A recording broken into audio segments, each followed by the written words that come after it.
আসসালামু আলাইকুম dear viewers, কেমন আছেন? আশা করি ভালো আছেন। আমি রাজীব বলছিলাম ব্রাউনবেড়া থেকে। ব্রাউনবেড়া আখাউড়া উপজেলা দরকারি ইউনিয়ন রুটিগ্রাম। আমার চ্যানেলটা ব্রাউনবেড়া এগ্রো ফার্ম চ্যানেলটা সাবস্ক্রাইব করে দিবেন প্লিজ। আজকে গাছে ওষুধ প্রয়োগ করলাম।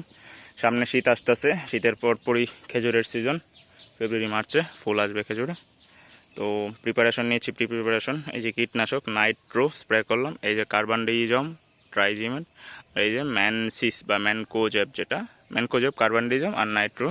আর ম্যানকোজেব কার্বনডিজম মূলত হলো ছত্রাকনাশক, ছত্রাকের আক্রমণজনিত থেকে রক্ষার জন্য গাছকে এই ওষুধটা ইউজ করা হয়। এই যে দেখতেছেন পাতা এরকম বাদামি কালার হয়ে গেছে, পাতা ভেঙে যাচ্ছে, পাতায় ছত্রাকের আক্রমণ, এই রোগগুলোর জন্য মূলত ম্যানকোজেব ইউজ করা হয়। কার্বনডিজমের প্রবাহমান ছত্রাকনাশক, আপনি ছত্রাকনাশকটা গাছের গোড়ায় দিলেও আগায় সফল পাবেন। কার্বনডিজমটা এরকম। আর ম্যানকোজেব তো মানে সব মোটামুটি সবখানে লাগে। গাছের কাণ্ড পচা, গড়ি পচা, পাতা পচা, পাতার ব্লাইট সহ বা পাতার হওয়ার জন্য বিভিন্ন কাজ এটা লাগে। আপনার খেজুর চাষ করতে হলে মানে ছত্রাকনাশক আর কীটনাশকের বিকল্প নেই, আপনাকে মাস্ট বি ইউজ করতেই হবে বাংলাদেশে। কারণ বর্ষার সময়, বর্ষার পরে,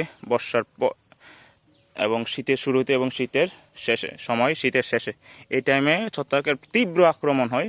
আপনার মানে কনফার্ম থাকেন যে তীব্র আক্রমণ হবেই।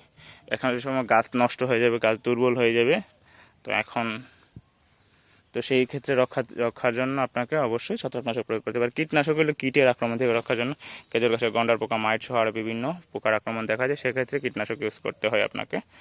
এই আর কি। এই যে খেজুরের নতুন শাখার উঠতেছে, দেখতে পাচ্ছেন এই যে। তো আজকে আমার বাগানটা দেখাই। এটা একটা, এই যে ছত্রাকনাশক দিয়েছি, গাছ ভিজা ভিজা হয়ে আছে।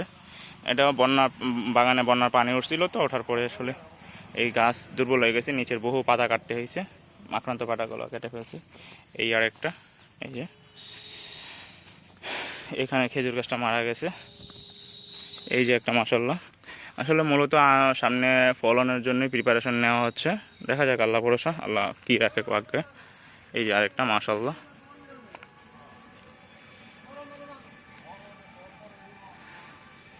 এই যে আরেকটা, এই গাছটা ছত্রাকের আক্রমণে একদম নাজেহাল হয়ে গেছে।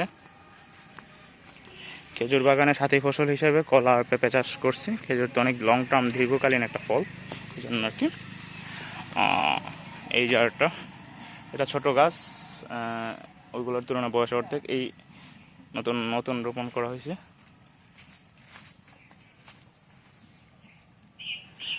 এখানে 60টা গাছ নতুন রোপণ করেছে, এগুলো গ্রোথ ভালো এখানে।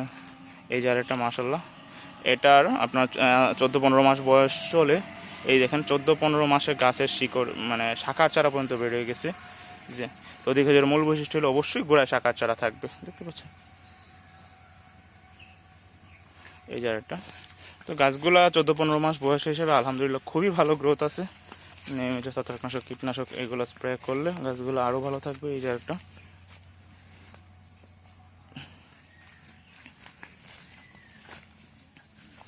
এই যে এই গাছের গ্রোথ তেমন ভালো না, আরও যত্ন করতে হবে।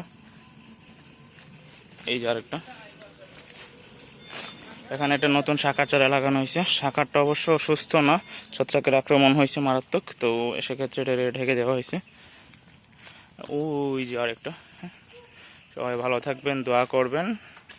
হ্যাঁ, আমি চ্যানেলে মোটামুটি আমার অভিজ্ঞতা শেয়ার করি, জাস্ট এর চেয়ে বেশি কিছু না। ভালো থাকবেন। হ্যাঁ, আসসালামু আলাইকুম রহমতুল্লাহি ওয়া বারাকাতুহু।